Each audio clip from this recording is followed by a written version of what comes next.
पर सामने आ रही कि मध्य प्रदेश में बीजेपी 152 सीट पर जो है वो आगे चल रही है और जो बरकरार है जादू बीजेपी का वो नजर यहां पर आ रहा है। तो बीजेपी को बड़ी बढ़त जो है वो मिलती हुई मध्य प्रदेश में नजर आ रही है। राजस्थान की अगर बात करें तो 104 सीट पर जो है वो बीजेपी आगे चलती हुई दिखाई दे रही है। तो लगातार जो रुझान सामने आ रहे हैं उस एक एक सीटों का रुझान हम आपको बता रहे हैं। राजस्थान की अगर बात करें, छत्तीसगढ़ में बीजेपी 42 सीट पर आगे चल रही है। हालांकि छत्तीसगढ़ में बदलाव जो है वो पल पल देखने को मिल रहे हैं, क्योंकि छत्तीसगढ़ में थोड़ी देर पहले बीजेपी का आंकड़ा जो है वो ज्यादा था, लेकिन इस बीच थोड़ा सा आंकड़ा कम बीजेपी का हुआ। बीजेपी 42 सीटों पर आगे चल रही है। इस 90 सीटों में 47 सीटों पर जो है वो अब कांग्रेस आगे हो चुकी है। बाकी अन्य की अगर बात करें तो एक सीट पर छत्तीसगढ़ में आगे वो चल रही है। लेकिन छत्तीसगढ़ की अगर बात करें तो छत्तीसगढ़ का जो किला है उसको ध्वस्त करने की पूरी जो कोशिश है वो बीजेपी की तरफ से की गई है। क्योंकि बीजेपी जिस तरीके से 2018 की अगर बात करें, 2018 में कितनी कम सीटें थी और वहां से 43 तक के आंकड़ा तक आना। और इस बीच गेस्ट भी हमारे साथ जुड़े हुए हैं और उनसे भी हम रिएक्शन ले लेते हैं। और लगातार कई जो गेस्ट हमारे साथ जुड़े हुए हैं। सबसे पहले कांग्रेस प्रवक्ता राजेश राठौर जी के पास आते हैं। राजेश जी, जिस तरीके से छत्तीसगढ़ की खास करके अगर बात करें तो जिस आप रुझान की बात कर रहे थे, लेकिन इन रुझानों के बावजूद भी बीजेपी आगे तो बढ़ती हुई नजर आ रही थी, लेकिन अब थोड़ी ही मार्जिन से वो पीछे भी है। तो क्या ये नहीं लग रहा है कि हो सकता है कि जो ये राज्य छत्तीसगढ़ है वो आपके हाथों से बिछल जाए, आपके हाथों से फिसल जाए और ये बड़ा झटका कांग्रेस के लिए? भूपेश बघेल भी लगातार कई रुझानों में वो पीछे चलते रहे।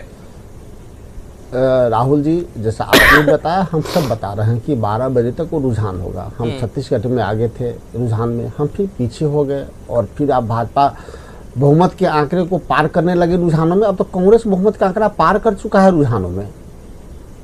तो ये सब रुझान है, हम इस पर खुशी और गम की बात नहीं करते।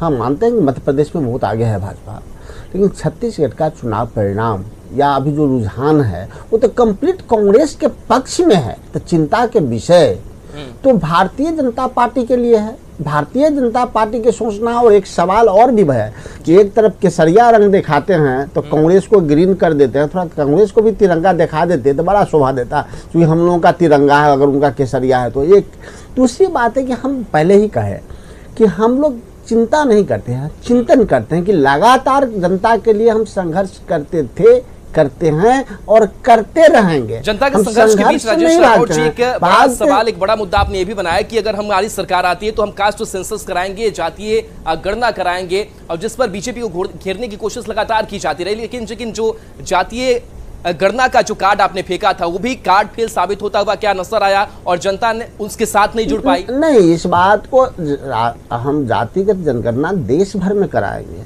इंडिया गठबंधन की सरकार देश भर में बनेगी और जिन जिन राज्यों में हमारी सरकार होगी वहां हम जातिगत जनगणना कराएंगे। जिसका जितना अधिकार है उनका अधिकार देंगे। भागीदारी के हिसाब से तो हिस्सेदारी होनी ही चाहिए। ये आप भी चाहते होंगे, हम भी चाहते हैं। जो नहीं चाहते हैं उनका परिणाम 2024 में पता चलेगा। मैंने कहा पिछले चुनाव में तो हम तीनों राज्य जीत गए थे, मध्य प्रदेश, छत्तीसगढ़ और राजस्थान, और उस राज्य को हम हराए थे जहां 15 साल से भाजपा कब्जा किया था, नरेंद्र मोदी के नेतृत्व में हराए। फिर हमारे 2019 में सरकार नहीं बनी।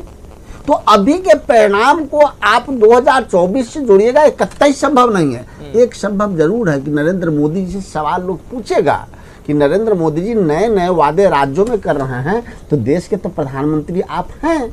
क्या जो राज्यों में वादा करते हैं वो देश में निभाएंगे? ले लेते हैं अरविंद जी, लेकिन ऐसा नहीं कह रहे हैं कि जो ये चुनाव परिणाम सामने आए हैं, अगर कांग्रेस पिछड़ रही तो ये कह रहे हैं कि इसका 2024 में असर ही नहीं पड़ेगा। लेकिन क्या नहीं लगता है कि बीजेपी ने जिस तरीके से अपना दबदबा कायम रखा है, 3 राज्यों की अगर बात करें, छत्तीसगढ़ में भी एकदम कांटे की टक्कर आप लोग दे रहे हैं, और कहां 2018 से 2023 में जिस तरीके से आप लोगों ने आंकड़ों का छलांग लगाया है, ये 2024 को भी प्रभावित करेगा?